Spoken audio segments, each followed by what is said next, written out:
દોસ્તો નમસ્કાર, કેમ છો બધા? તમારા બધાનું સ્વાગત છે પ્રિયેશ જ્ઞાનપીઠ યુટ્યુબ ચેનલ અને મારું નામ છે ભૂમિ પટેલ. સૌથી પહેલા તો મારે તમને એક નમ્ર વિનંતી કરવી છે દોસ્તો કે શાયદ તમે એવા ગ્રુપમાં હો જ્યાં તમારા એવું લાગતું હોય કે ફાર્મસી રિલેટેડ કોઈ સ્ટુડન્ટ મારામાં નથી, તો કોને આ વિડીયો શેર કરું. પ્લીઝ તમારા ગ્રુપમાં કોઈ પણ જગ્યાએ તમે કોઈ ગ્રુપ સાથે એસોસિએટેડ હોય, બધા જ ગ્રુપમાં વિડીયો શેર કરો તાકી ઘણા બધા સ્ટુડન્ટ્સનું ભવિષ્ય બની શકે. કારણ કે જ્યારે અમને સ્ટુડન્ટ્સ મેસેજ કરતા હોય કે મેડમ અમને આ વસ્તુની ખબર નથી અને વી આર લાઈક બેટો આના માટે તો અમે પ્રોપરલી આખો એક વિડીયો બનાવ્યો છે, ઇન્ફોર્મેશન પ્રોવાઈડ કરી છે અને એ અમે ઇન્ફોર્મેશન થોડી વહેલા જ પ્રોવાઈડ કરી દઈએ જેથી તમારાથી કોઈ મિસ્ટેક ના થાય. અને જો છતાં પણ તમારા સુધી વિડીયો ના પહોંચે તો અમને ઘણું બધું દુઃખ થાય છે. તો દોસ્તો પ્લીઝ બને ત્યાં સુધી તમારા જેટલા પણ રિલેટિવ્સ જેટલા પણ ગ્રુપ છે વિડીયોને શેર કરતા રહો તાકી બધા બાળકોનું ભવિષ્ય કારકિર્દી ઉજ્જવળ થાય. ઓકે, તમે જેવું થંબનેલ જોયું હશે થોડું તો થયું હશે કે હા ભાઈ વાત તો સાચી છે મેડમની, મોક રાઉન્ડ આપણો થઈ ગયો એના પછી આપણે ચલો ઘણી બધી ભૂલ કરી છે, પણ એવી તો આપણે કઈ ભૂલ ના કરીએ જેથી આપણું રાઉન્ડ 1 બેસ્ટ જાય અને રાઉન્ડ 1 માં આપણને સારામાં સારી કોલેજ મળી જાય. ઈચ્છા છે ને દોસ્તો? ચલો આજે હું તમને એવી બધી જ ઇન્ફોર્મેશન શેર કરવાની છું કે તમને રાઉન્ડ 1 માં જબરજસ્ત બેસ્ટ કોલેજ મળી જ જવાની છે. તો સૌથી પહેલા તમે જોઈ શકો છો, કદાચ જો સ્ક્રીનમાં દેખાતું હોય તો આ 16th જૂને વિડીયો બનાવી જઉં છું અને જ્યારે આ વિડીયો પબ્લિશ થશે ઓન ધ 17th જૂન ત્યારે ઓલરેડી તમારું મોક રાઉન્ડનું રિઝલ્ટ આવી ગયું હશે. દોસ્તો મોક રાઉન્ડનું રિઝલ્ટ તમારું આવી ગયું હશે તો પછી કઈ પ્રોસેસ કરવાની છે, શું ધ્યાનમાં રાખવાનું છે હું તમને કહું. પહેલા તો તમે છે ને એક આ લિસ્ટ જોઈ લેજો, એમાં તમને ખબર પડશે કે અપ્રુવડ બાય ઓકે આ બધી 6 કોલેજ છે જેમાં મેં ગવર્મેન્ટ કોલેજની વાત. ઓકે, તમે કદાચ એ પણ વિડીયો નથી જોયો કે ટોપ 20 ફાર્મસી કોલેજ કઈ છે તો એ વિડીયો ખાસ જોઈ લેજો, તમારા બેનિફિટ માટે છે.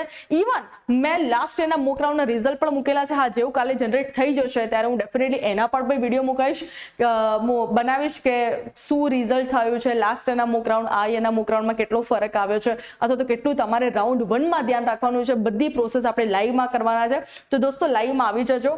સૌથી પહેલા તો મારે તમને વાત શેર એ કરવી છે કે જેવું કાલે તમારું રિઝલ્ટ આવે છે, મતલબ મોક રાઉન્ડ રિઝલ્ટ આવે છે, તરત જ રાઉન્ડ 1 ની પ્રોસેસ કરવા ના બેસા, કારણ કે હું એના પછીના દિવસે મતલબ ઓન ધ 18th જૂન તમારા માટે લાઈવ લઈને આવવાની છું, જ્યાં હું તમને લાઈવમાં મોક રાઉન્ડમાં થયેલી મિસ્ટેક અને રાઉન્ડ 1 માં કઈ રીતે તમે સુધારી શકો અથવા તો મોક રાઉન્ડમાં કરેલી ચોઇસ ફિલિંગ તમારી કઈ રોંગ છે જે તમારે રાઉન્ડ 1 માં સુધારવાની છે એ બધી જ લાઈવમાં હું તમને શીખવાડવાની છું. તો લાઈવમાં દોસ્તો આવવાનું ભૂલતા નહીં. હવે ઘણા બધા એવા ક્વેશ્ચન કે મેડમ કરીએ શું? સૌથી પહેલા તો જો તમારે મોક રાઉન્ડનું રિઝલ્ટ આવી ગયું છે અને તમને જે કોલેજ મળી છે તો જે અલોકેટ થઈ છે, પહેલા તો તમને એમાં એડમિશન મળવાનું જ નથી, રાઈટ? કારણ કે મોક રાઉન્ડની જે પણ કોલેજ છે ખાલી ટ્રાયલ માટે હોય છે, ખાલી જોવા માટે હોય છે, ચાહે કહેવાય ને કે મજા કરવા માટે હોય છે, એમાં એડમિશન તમારું કન્ફર્મ થશે નહીં. પણ જો તમને આઈડિયા આવી જાય છે કે હા આની નજીકમાં મને મળી જશે અને કદાચ એ તમને મળી જાય છે મોક રાઉન્ડમાં, તો તમને થોડા બહુ આઈડિયા થઈ જાય કે રાઉન્ડ 1 નું જે રિઝલ્ટ છે ને ખાસ એટલું બધું ડાઉન કે ખાસ એટલું બધું અપ નહીં થાય, પ્લસ માઇનસ 5% જેટલું થશે. તો તમને લાગે છે કે ફોર એક્ઝામ્પલ, ઓકે સૌથી પહેલા ધ્યાનથી જોજો દોસ્તો, એ વસ્તુ ખબર હશે 1 2 3 4 ધારો કે તમને 4 નંબરની કોલેજ અલોકેટ થઈ છે. ચલો તમને 4 નંબરની કોલેજ અલોકેટ થઈ છે તો એના પછીની જેટલી પણ કોલેજ છે બધી અલોકેટ થશે એવું જરૂરી નથી. હોઈ શકે કે તમને કદાચ 5th ના પણ થતી હોય, 6 વાળી થતી પણ હોય, એટલે તમે જો એવા ઓપ્શનમાં બેઠતા હોય કે મેં 15 વાળી કોલેજ મેં લખી હતી અને 15 વાળી મને મળી અને આગળની 14 મને ના મળી શકે અને 15 પછીની જ બધી મળે રાઉન્ડ 1 માં, તો એ તમારો ભ્રમ છે જે તમારે કાઢી દેવાનો છે. તો તમારે શું કરવાનું છે કે જે પણ મોક રાઉન્ડમાં જે પણ તમને કોલેજ મળી છે તમને લાગે છે કે હા શાયદ મને રાઉન્ડ 1 માં પણ આ મળી જ જશે, તો તમારી પાસે જેટલો પણ ટાઈમ છે, જો ઘણી બધી દૂર પણ કેમ ના હોય, જો તમારો ભવિષ્યનો સવાલ છે તમે એની વિઝિટ કરી શકો છો. હું છે ને કે આપણે સોશિયલ મીડિયા એક એવી વસ્તુ છે કે જે તમને સારું જ બતાવવાનું છે. કોણ એવું કે ભાઈ મારું છોકરું ખરાબ છે? બધા એવું જ કે મારી કોલેજ સારી છે, મારી ફેકલ્ટી સારી છે, મારું પ્લેસમેન્ટ સારું છે, મારું ઇન્ફ્રાસ્ટ્રક્ચર સારું છે. બધા જ લોકો સારું જ કહેવાના છે. સારું કઈ રીતે ડિસાઈડ કરવું એ હું તમને કહું.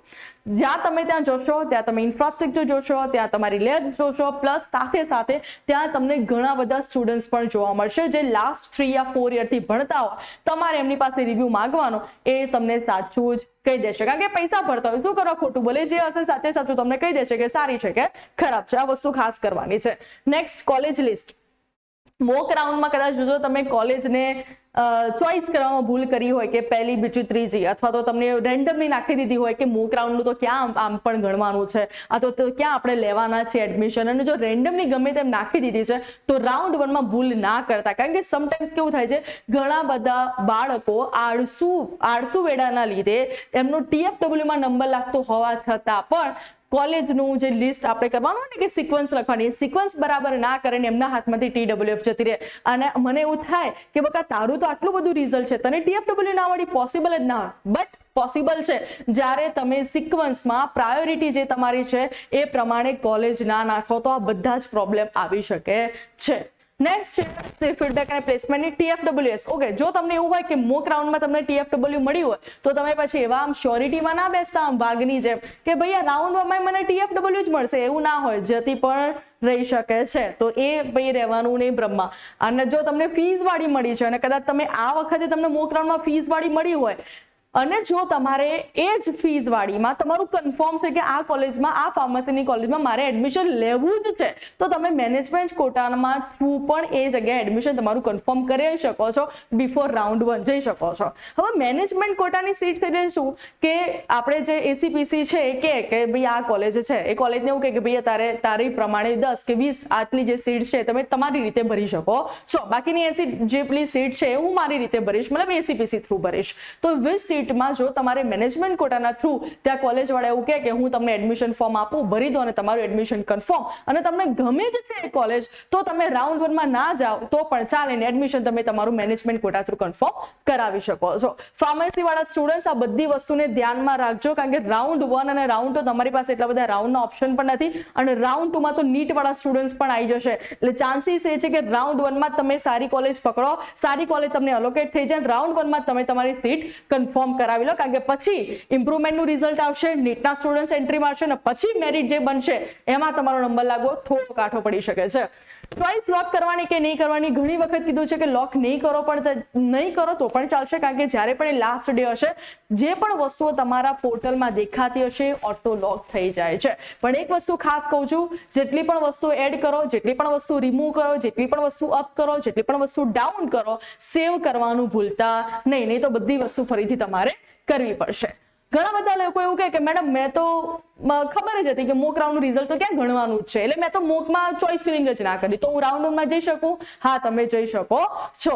અને રાઉન્ડ 2માં કઈ આગળની પ્રોસેસ કરવાની છે બધા જ ઇન્ફોર્મેશન તમને આપણા યુટ્યુબ થ્રુ મળવાના છે. અને આપણા યુટ્યુબનું નામ ના ખબર હોય તો ફરીથી કહી દઉં છું, કયું છે દોસ્તો? પ્રિયેશર જ્ઞાનપીઠ, જેમાં ફાર્મસીના રિલેટેડ, D2Dના રિલેટેડ કોઈ પણ તમારા એવા ફ્રેન્ડ્સ હોય કે જેને તમને લાગતું હોય કે આ પ્લેટફોર્મ તમારા માટે બહુ બેનિફિશિયલ કામ કરી રહ્યું છે, બધાને શેર કરો, સબસ્ક્રાઇબ કરવાનું ભૂલતા નહીં દોસ્તો. આવી જ નવી અપડેટ માટે વારે ઘડી આપણે મળતા રહીએ. Bye bye, take care.